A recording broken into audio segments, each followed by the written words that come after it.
और इससे आज आप देखें जम्मू इस दरबार मूव का भी हुआ नहीं है, खाली अनाउंसमेंट के साथ ही और फैसले के साथ ही, आर्डर निकलने के साथ ही एक पूरी जम्मू कश्मीर के अंदर और खासकर जम्मू सूबे के अंदर एक लहर चल पड़ी। और उमर साहब के लिए मैं कल देखा दुकानदार दुआ, कुछ लोग मैं ऐसे देखे जो कट्टर बीजेपी हैं, उन्होंने भी दुआ की। उन्होंने कहा ये नकम्मे 28 हमने जो जिता के भेजे हैं, इन नकम्मों ने क्या किया, कुछ नहीं किया हमारे लिए। लेकिन हम उमर साहब के लिए दुआ करते हैं कि उमर साहब आपकी लंबी उम्र हो, आपने हमारी रोजी रोटी बचा दी है। और ये बहुत बड़ी बात है, ये कोई छोटी बात नहीं। ये एक बीजेपी के आदमी जो कट्टर वोटर हो, मैं क्योंकि पर्सनली उन दुकानदारों को जानता हूं, उनके दिल से निकली हुई आवाज है जो मेरे रब तक भी पहुंचेगी, मेरी मां वैष्णो तक भी पहुंचेगी और उसका हिसाब इनसे जरूर पूछेगी। 28 क्या बोलूं, फिर कोई निकल जाएगा, फिर बात बन जाएगी। तो इसलिए ये जो 28 हैं मोरे ऐसे हैं जिनको पड़ोसी भी नहीं, जब ये जीत के आए तो पड़ोसी भी कहता ये एमएलए बना है यार, ये कब बना है, पड़ोसी को भी नहीं पता था कि ये लोग एमएलए बन गए हैं। तो इसलिए ये बीजेपी के वो लोग हैं, तो इसलिए बातें करते हैं। अब जब बात यहां से हम बात करते हैं मुद्दों की, वहां से उठ के आ जाता है, कोई टोपी पहन के आ जाता है, कोई लॉलीपॉप पकड़ के आ जाता है, कोई सोरा ऐनक पहन के आ जाता है। और आता कौन है, जिसने पेंची का इलेक्शन में नहीं लड़ा हुआ। मां मैं एसएचओ बनती है, क्या करती है पुत्र, सब तो पहले तू ही अंदर ठोक सी, तो वो एसएचओ हैं। तो इसलिए इनकी बातों को छोड़िए। ये जो आप कह रहे हैं ना कि लोग कहते हैं जी इससे हमारा खर्चा, कोई खर्चा नहीं होगा। समीर जी आपको पता है आज ई ऑफिस से दफ्तर चल रहे हैं, कोई फाइलें नहीं आएंगी। आप वो ऑर्डर पढ़ें, वहां ट्रकों की बात कहीं नहीं है कि ट्रक चलेंगे, कानवाई चलेगी, एक दिन रोड ब्लॉक रहेगा, नेशनल हाईवे बंद रहेगा, वो कुछ नहीं है। सिर्फ लोगों ने उठना है, यहां आना और दफ्तर खुले हुए हैं और कोई लंबी छुट्टियां भी नहीं है। तो इसलिए कोई इसमें खर्चा नहीं है, सिर्फ है कि लोग आएंगे, यहां रहेंगे। और आप देखें यहां क्वार्टर जो खाली पड़े हुए थे किस किस को दे दिए, अरे गहरे नथुगारों को दिए हुए, पता नहीं कोई पहचानता भी नहीं। वो एक दिन एक मुझे मिला, क्वार्टर से बाहर निकला, मैं तू कहाँ, कहता मैं यूपी का रहने वाला हूँ। मैं अच्छा, मैं तुझे किसने दिया, कहता मुझे साहब ने दिया। दूसरे को पूछा, कहता जी मैं उधर पता नहीं कहाँ के रहने वाला हूँ, उनके नाम ही नहीं पता। तो इसलिए मैं आपको यही कहूंगा कि इस दरबार मूव से कोई खर्चा नहीं, कोई हमारे उस पर नहीं है, हमारे बजट पे कोई उस पर बर्डन नहीं आएगा। ये लेकिन कुछ चीजें अगर किसी सूबे की मरी हुई अर्थव्यवस्था को एक ऑर्डर द्वारा मजबूत कर देता है तो जनाब वो जरूरी है। जब चंद लोग उठेंगे जिनको मोहल्ले वाले भी नहीं जानते और वो कहेंगे जनाब बहुत खर्चा हो गया, उनको पूछो क्या खर्चा हो गया, आती एबीसी नहीं इकॉनमी की, क्या है क्या इकॉनमी का स्पेलिंग जिनको नहीं पता वो भी कहते हैं नहीं जनाब गलत फैसला। लेकिन मजा तब था समीर साहब अगर जब ये फैसला उमर साहब ने सुनाया, बीजेपी के लोगों को 28 लोगों को वोट किसने डाले, जम्मू सूबे के लोगों ने, इन्हीं व्यापारियों ने, इन्होंने जो दूध बेचते हैं, सब्जी बेचते हैं, ये करियाना मनियारी, जो ये होटल ट्रांसपोर्ट पेट्रोल पंप वाले, इन्हीं लोगों ने वोट डाले हुए ना। तो मजा तब था ये उठते और एक प्रेस कॉन्फ्रेंस करते, कहते उमर साहब आपका बहुत बहुत शुक्रिया, आपने ये हमारी डिमांड जो है जम्मू के लोगों की भला कर दिया, ये डिमांड पूरी है। लेकिन वो नहीं उनको आई याद, उल्टा कह जी बहुत की वो पड़ेगा। अच्छा जब से ये उमर साहब बोल के गए हैं जम्मू में, तब से इनको सांप सूख गया, बोलते ही नहीं, पता नहीं क्या बेहोश हो गए, पता नहीं क्या हो गया, पता नहीं क्या खा लिया ना, रात को नींद नहीं खुल रही, एक भी नहीं बोल रहा, सो रहा शुक्रिया तो करो। लेकिन शुक्रिया कहां से करें, क्योंकि फैसला ऐसा है। रोज इन्होंने माइक, ओ सुनील शर्मा साहब रोज लोपी की पता नहीं क्या, लोपी के पता नहीं क्या है, वो लोपी साहब जो है रोज उठते थे, क्या किया उमर ने, क्या किया। एक तो तोतला मेरा भाई है, वो जीभ उसकी साफ चलती कोई नहीं, पता नहीं क्या क्या बोलता रहता है। लेकिन उसको मैं पूछूं कि आप कभी जम्मू के लोगों के मुद्दों की बात तो करो यार। आप उनको पूछो कि आपने कौन सा तूफान ले आए, वहां किश्तवाड़ के अंदर जितने भी प्रोजेक्ट लगे हैं उनके कारण कितने लोगों के मकान आज गिर गए हैं स्लाइडिंग कारण, वहां इलीगल माइनिंग के कारण। सुनील शर्मा साहब इलीगल माइनिंग पे आप क्यों नहीं बोलते जो किश्तवाड़ में हो रही है, ये सवाल पूछना उनको।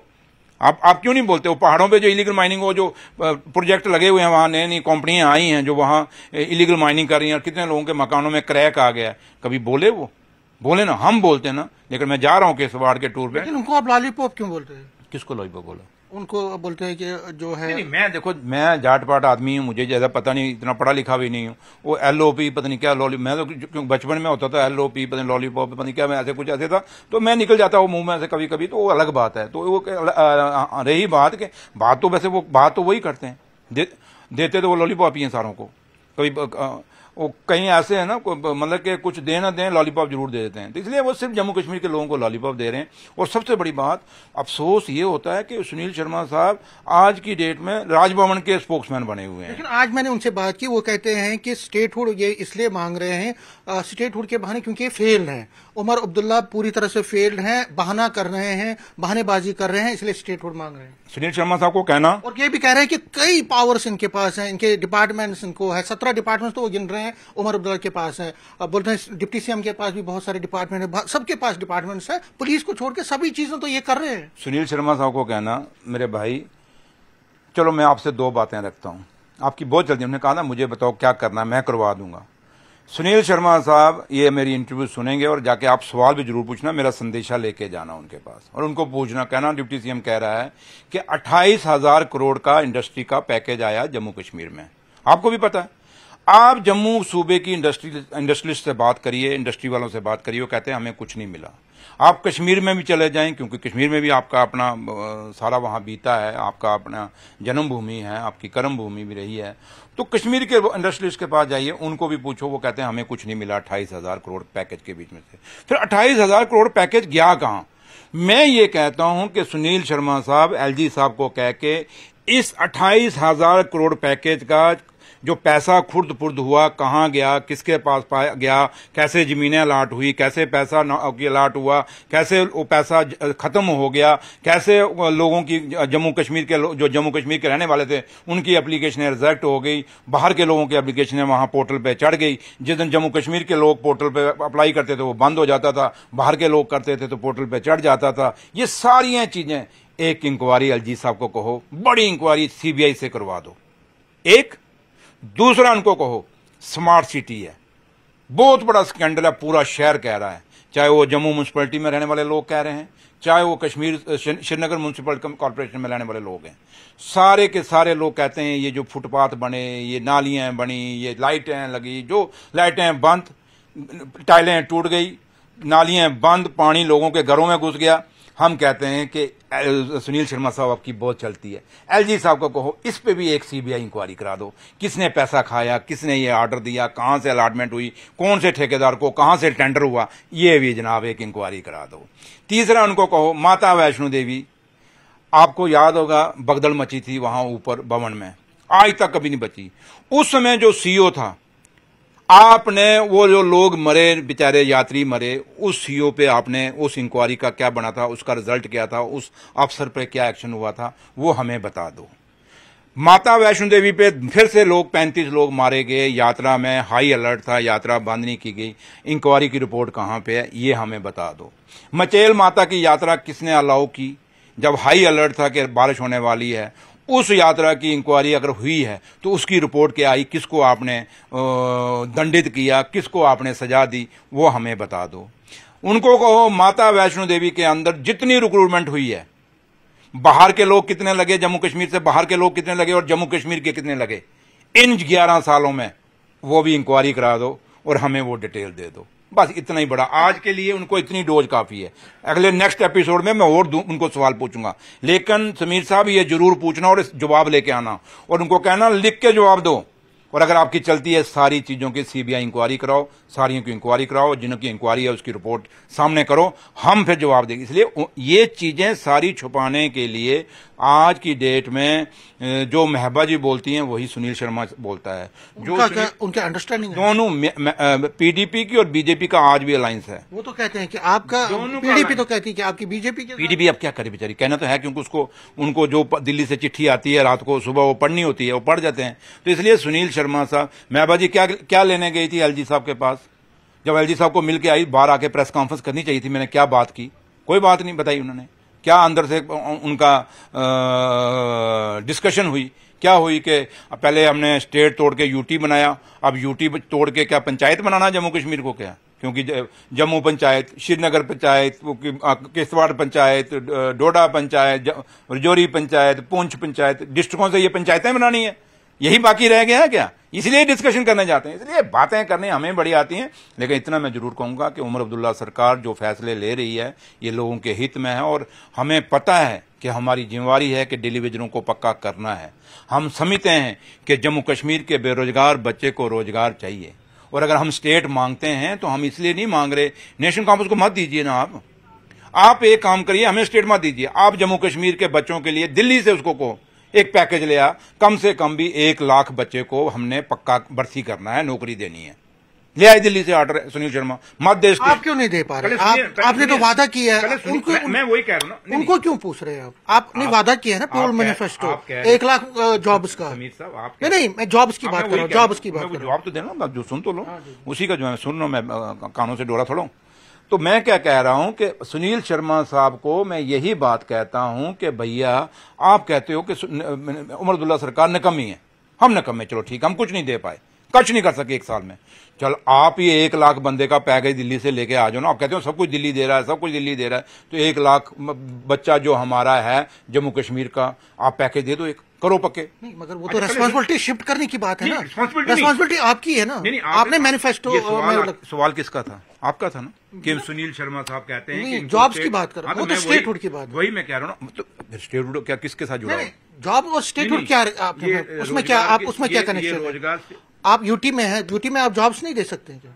मैं आपको क्या कह रहा हूँ, जानते सब कुछ हो आप बीजेपी के, तो उनका वो नहीं मत करो ना मेरे के। मैं जो कह रहा हूं कि अगर वो कहते हैं हम स्टेट किस लिए मांग रहे हैं, मैंने वही तो कहा कि हम स्टेट चाहते हैं कि जम्मू कश्मीर को, सरकार को मजबूत किया जाए। वो सरकार जो अपने फैसले की जो फाइल करती है कैबिनेट, मुझे बताओ सुनील भाई, आप बात करते हो यार, आप इतने सीनियर जर्नलिस्ट हो, कैबिनेट कोई फैसला करे क्या उसके बाद फाइल एलजी के पास जानी चाहिए? बताओ ना मुझे आप। अगर आप किसी को नौकरी के लिए पैकेज, मैंने सुना ना, उसमें तो एसएसबी है ना, पहले सुनो ना मेरी वो तो स्टेट रिक्रूटमेंट बोर्ड है, वो तो करेगा ना, उसमें एलजी का कहाँ है? अब आप बात डाइवर्ट मत करो, जो मैंने सवाल पूछ रहा हूँ ना, आप मुझे पूछ रहे, मैं आपको पूछ रहा हूँ। कभी, क्योंकि आप बहुत सीनियर जर्नलिस्ट हो, मैं आम जर्नलिस्ट से मैं बात नहीं कर रहा, क्योंकि मैं आम से करता भी नहीं इतना जल्दी, और मैं इंटरव्यू देता भी नहीं, लेकिन मैं आपसे क्यों कह रहा हूँ, और मैं आपसे क्यों इंटरव्यू मानता हूँ, इसलिए मान गया क्योंकि मुझे पता आप सीनियर जर्नलिस्ट हैं और आप समझेंगे आज चीज़ को। कुछ चीज़ें जरूरी नहीं मैं यहाँ कैमरा बोलूँ, कुछ बातें समझने के लिए होती हैं। पुराने ज़माने में हम जब पढ़ते थे पहलियाँ बोली जाती थी, कुछ मैं पहलियाँ आपको दे रहा हूँ, और पहली ये दे रहा हूँ कि कभी कोई कैबिनेट फैसला लेती है, उसके बाद वो फाइल कभी भी एलजी के पास या गवर्नर के पास नहीं जाती थी, लेकिन आज जो फाइलें, हर एक फाइल जो है एलजी साहब के पास जाती है। इवन कि ये दरबार मूव की फाइल भी वहाँ गई आपके सामने। बिजनेस रूल की फाइल कब गई? हम बहुत पहले, फिर हमें दूसरे दिन वो वापस, जैसे ये स्पीड में वापस आई, क्योंकि यहां पता था अगर ये वापस ना भेजे जम्मू के लोग मार देंगे इनको, ये जो 28 है नाले, इनको मार देते वो, अगर वो फाइल ना भेजते, क्योंकि ये बिजनेस रूल वाली फाइल तो नहीं थी, ये जम्मू सूबे से जुड़ी हुई फाइल थी, दरबार मूव। और अगर ना एलजी साहब साइन करते तो ये 28 जाके क्या मुंह दिखाते, जो सुनील शर्मा कहता मुझे बताओ कौन सी फाइल रुकी है, तो फिर जवाब देना मुश्किल हो जाना था। इसलिए मैं आपको कह रहा हूं, मैं कुछ देखो, मैं एक वो नहीं हूं, लीडरों में से लीडर नहीं जो मैं यहाँ। आपको लगता आपका ये कहना है कि एम्प्लॉयमेंट के इशू पे भी एलजी आपको कॉपरेट नहीं कर रहे हैं? मतलब आप नौकरियां देना चाहते हैं कि एलजी? आप देखिए कन्फ्रंटेशन में मैं, क्योंकि मैं डिप्टी चीफ मिनिस्टर हूं, मैं एक आम आदमी नहीं हूं कि मैं यहां से एक स्टेटमेंट दे दूं, क्योंकि मैं एक कॉन्स्टिट्यूशनल पोस्ट पे बैठा हूं, एलजी साहब एक कॉन्स्टिट्यूशनल पोस्ट पे हैं। कुछ चीजें ये जो आपको समझने की जरूरत है, वो मेरी आंखों से भी समझ सकते हो, मेरी बातों के जज्बात से भी समझ सकते हो, और तभी मैंने कहा ना आप बहुत सीनियर जर्नलिस्ट हैं, कुछ चीजों को मत करिए क्योंकि वो एक मैसेज अच्छा नहीं जाएगा, और मैं मैसेज वो कन्वे भी नहीं करना चाहता ग्रास रूट लेवल पे। इसलिए मैं आपको इतना ही कहूंगा कि स्टेटहुड इसलिए चाहिए कि हम जम्मू कश्मीर को मजबूत करना चाहते हैं, जम्मू कश्मीर के इंस्टीट्यूशंस को मजबूत करना चाहते हैं, और कुछ चीजें ऐसी हैं कि कभी आप 23 तारीख को असेंबली लगेगा, विदाउट कैमरा मेरे पास आना, मैं एक बात आपको कहूंगा, एक जगह मैं बोलूंगा यहाँ नजर मारो उस साइड, तो मारना देखना वहां क्या है, आपको खुद पता चल जाएगा कि स्टेट क्यों मांग रहे हैं। इसलिए स्टेट मांगने का एक ही मकसद है कि स्टेट आने से बाद पूरी की पूरी एडमिनिस्ट्रेशन जो है वो चीफ मिनिस्टर के अंडर होगी, और चीफ मिनिस्टर जब कोई फैसला, जैसे कल मैं आया, एक सवाल आपने पूछा नहीं, कल मैं जब कश्मीर से आया शाम को 5:45 बजे मैं अनंतनाग से चला, जब मैं मीर बाजार पहुंचा वहां दोनों ट्यूबें बंद थी नेशनल हाईवे की, और जब बंद थी मैं 4 किलोमीटर पैदल चला समीर भाई, 4 किलोमीटर पैदल टूवर्ड्स काजीकुंड, और फिर पुलिस के फिर ऑफिसर भी आ गए, फिर ट्रैफिक भी आई, सारी आई, रास्ता खोला, तब भी 4 किलोमीटर चलने में उनका रास्ता नहीं खुला, फिर मुझे एक रास्ते से डाइवर्ट करके उन्होंने काजीकुंड बचाया, और रात 6 बजे का बंदा चला हुआ रात को 11:15 बजे पहुंचा, जिसको पुलिस एस्कॉर्ट कर रही है और वो 11:15 बजे पहुंचा। एक आम आदमी आप जैसा अगर उस रोड पे होता तो क्या वो पहुंच सकता था? मुझे लगता दूसरे दिन सुबह ही उसने पहुंचना था। ये हालत है आपके नेशनल हाईवे की, और डिप्टी चीफ मिनिस्टर सड़क पे पैदल चल रहा है। क्या ये नौबत आनी चाहिए? अगर मैं स्टेट होती, मैं देखता हूं नेशनल हाईवे कैसे बंद होता है, हम रोटेट तो इसका मतलब ये है कि जो डिलीवेजर्स हैं या एम्प्लॉयमेंट के हवाले से जो लोग बेरोजगार हैं, जो नौजवान नौकरी की तलाश में है, तो उनको वेट करना पड़ेगा जब तक स्टेट। वेट क्यों करना? हम लड़ेंगे। हमें किस लिए लोगों ने वोट डाला हुआ है? हम उनके तभी तो अपोजिशन कह रहे हैं कि एक साल में तो कुछ नहीं। हम उनके वकील हैं, तो इसलिए अब ज्यादा नहीं मैं इस पे करूंगा। देखिए ज्यादा अच्छा नहीं लगता। मैंने कहा ना, आप मुझे जानते हैं, मैं बड़ा किशोर स्वभाव का आदमी हूं और आप भी बहुत सीनियर जर्नलिस्ट हैं। इसमें तू तलक में नहीं पढ़ूंगा मैं, लेकिन मैं इतना जरूर कहूंगा, इशारे में आप भी समझ गए, मैं भी जानता हूं मैं क्या कह रहा हूं और मैं जो कह रहा हूं। हाँ, एज ए सुरेंद्र चौधरी होता तो मैं आपको सब कुछ खोल के यहां दिखा देता, लेकिन जब मैं डिप्टी चीफ मिनिस्टर हूं मेरे भाई, लास्ट में बहुत बड़ी रिस्पॉन्सिबिलिटी। लास्ट में पूछना चाहूंगा, नगरोटा और बड़गाम की सीटों पे अभी भी सस्पेंस चल रहा है। बड़गाम पे उमर अब्दुल्ला ने कह दिया कि हम 24 घंटे में अपना कैंडिडेट देंगे, वो अपनी जगह। नगरोटा की सीट पे क्या नेशनल कॉन्फ्रेंस लड़ेगी? दोनों सीटें नेशनल कॉन्फ्रेंस जीतेगी, दोनों सीटें नेशनल कॉन्फ्रेंस की झोली में होंगी। आप सबर रखिए। नेशनल कॉन्फ्रेंस नगरोटा से उठाएगी। आप सबर रखिए, तो कहते थे आप सबर रखिए, फैसला होगा और नेशनल कॉन्फ्रेंस दोनों सीटों पे इलेक्शन लड़ेगी और दोनों की सीटें जो हैं वो ये by annual election national conference जीतेगी। उमर साहब तो कांग्रेस को हम आपको मिठाई खिलाएंगे उस दिन। एक बड़ा अनाउंसमेंट हुआ है दरबार मुंह का, और हमने देखा है कि दरबार मुंह पे ज्यादातर लोगों ने उसका स्वागत किया है, खासकर ट्रेडर्स, बिजनेस कम्युनिटी हो, इंडस्ट्रीज और आम लोग भी। लेकिन कुछ लोग ये भी कहते हैं कि देखिए साहब, फिर एक बार फजूल खर्ची का दौर शुरू हो गया है। उनको क्या जवाब देंगे, और जो ये दरबार मुंह शुरू हुआ है उससे कितना आपको फायदा होगा? देखिए सुमित जी, आप बड़े सीनियर जर्नलिस्ट हैं, आपने ऐसे कई दरबार कवर किए होंगे, बड़ी बार ये खबरें चलाई होंगी। ये दरबार मुंह वो दरबार मुंह नहीं। वो दरबार मूव जब होता था एक रवायत थी, चलती थी, लेकिन ये वो दरबार मूव है जो आम एक कलम से निकला हुआ नहीं, एक बहुत बड़ा फैसला है। वो फैसला जहां ये कहा गया था कि अगर ये दरबार कभी भी दरबार मूव का नहीं हो सकेगा, ये फैसला आखिरी है कि ये बंद है तो बंद रहेगा। लेकिन उमर अब्दुल्ला सरकार वो है, और नेशनल कॉन्फ्रेंस की लीडरशिप डॉक्टर फारूक अब्दुल्ला साहब, उमर अब्दुल्ला साहब ने इलेक्शनों की अपनी रैलियों में उसमें लोगों को कहा था कि हम जम्मू कश्मीर में दरबार मूव दोबारा से चलाएंगे। और खासकर जम्मू, बेशक जम्मू सूबे से उनको बहुत कम सीटें मिली, लेकिन उसके बावजूद भी, खासकर हिंदू बेल्ट से उनको बहुत कम सीटें मिली, लेकिन उसके बावजूद भी उन्होंने जम्मू के लोगों से अपना वादा निभाया। क्योंकि दरबार मूव का सबसे बड़ा फायदा जम्मू सूबे को है, कश्मीर सूबे को इतना फायदा नहीं है। जम्मू सूबे को क्यों फायदा है कि जम्मू आज एक ऐसे चौराहे पे खड़ा हो गया है जहां जम्मू सोचने को मजबूर हो गया है। चाहे वो जम्मू का इंडस्ट्रियलिस्ट है, जम्मू का छोटा व्यापारी है, चाहे वो जम्मू का ट्रांसपोर्टर है, चाहे वो जम्मू का होटलर है, चाहे वो जम्मू का किसी तरीके का भी बिजनेस करता है, वो हर आदमी परेशान हो गया था कि हमारा सर्वाइवल क्या है। क्योंकि अब जब ट्रेन भी कश्मीर में सीधा जाना शुरू हो गई, टूरिस्ट भी सीधा कश्मीर जा रहा है, यात्रु सीधा कटरा जा रहा है, जम्मू में कोई रुक नहीं रहा, तो उस समय टूरिस्ट का कोई ऐसी जगह नहीं जहां जम्मू में लोग रुकें और वो देखें। तो उस कारण जम्मू के लोग बहुत परेशान थे। और आज जब उमर साहब ने ये फैसला लिया, और आपको याद होगा हमेशा हम बात रखते थे, मैं भी बात रखता था, सब बात रखते थे कि भाई दरबार मूव होना चाहिए। और ये दरबार मूव कोई नेशनल कॉन्फ्रेंस ने नहीं शुरू किया था, ये दरबार मूव महाराजा साहब के टाइम का शुरू हुआ था। और आपको याद होगा, मेरे ख्याल शायद मैंने आपकी इंटरव्यू देखी थी, आपने एक महाराजा करण सिंह की एक बार इंटरव्यू ली थी, शायद आपने ही ली थी, किसने ली थी तो मुझे धुंधला याद है कि उनको पूछा, ये सवाल पूछा गया था, उन्होंने कहा था ये रवायत चलनी चाहिए। और उन्होंने कहा था ये इसलिए दरबार मूव चलना चाहिए कि एक भाईचारे की भी निशानी है, इकॉनमी की निशानी तो है ही है, बट एक भाईचारे की निशानी भी है। और ये दरबार मूव जब होता है, उससे क्या होता है कि जम्मू के लोग कश्मीर जाते हैं, कश्मीर के लोग जम्मू आते हैं, और एक बॉन्डिंग बढ़ती है आपस में। 6-6 महीने के लिए एक दूसरे के पास रुकते हैं और बातचीत भी करते हैं, दोस्ती भाईचारे भी बनते हैं। और हमारे आप पिछले देखो बुजुर्गों में कितना एक दूसरे के साथ प्यार है। और जब हम जम्मू कश्मीर जाते थे, वो कश्मीर के लोग कहते थे वो जम्मू में फलाना फलाना कैसा है, तो हम जब जम्मू वाले आते थे, जम्मू वालों के बुजुर्गों के पास बैठते थे, वो कहते थे कश्मीर में फलाना फलाना वो कैसा है यार, हमें हाल चाल पूछते थे।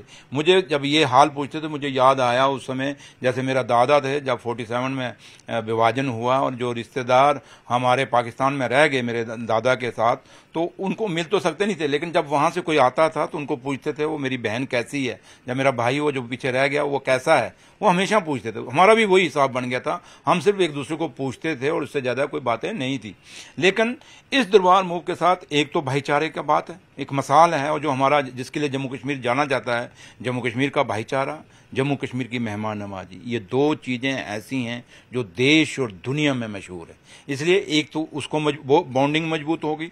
दूसरा सबसे बड़ी बात कि आज जब दरबार मूव आपका स्टार्ट हुआ है, जब आएगा ये दरबार, उसके साथ साथ आप देखें कि जब वो लोग कश्मीर के यहाँ पे आएंगे, मुलाजम आएंगे, उनके साथ उनकी फैमिलियां आएंगी, एक कोई होटल में ठहरेगा, कोई गाड़ी को मेट्रो में जाएगा किराया देगा, कोई ऑटो में जाएगा किराया देगा, कोई सब्जी की दुकान से सब्जी खरीदेगा, कोई दूध खरीदेगा, कोई मनियारी की दुकान पे जाएगा, कोई करियाना की दुकान में जाएगा, कोई कपड़े की दुकान में जाएगा, कोई ड्राई फ्रूट लेगा, कोई कुछ लेगा। मतलब ये सारे चीजें पूरी एक छोटे से एक रेडी वाले से, शाम को फास्ट फूड के लिए रेडी वाले के पास जाके अपनी फैमिली को जाएगा, वो कोई आलू टिक्की खाएगा, कोई कुछ खाएगा। तो ये सारा एक पूरा इकॉनमी बनती है उस हर आदमी को, जिनसे ये सामान खाएगा उनको पैसा मिलेगा और उस पैसे से वो अपना घर बार चलाएगा।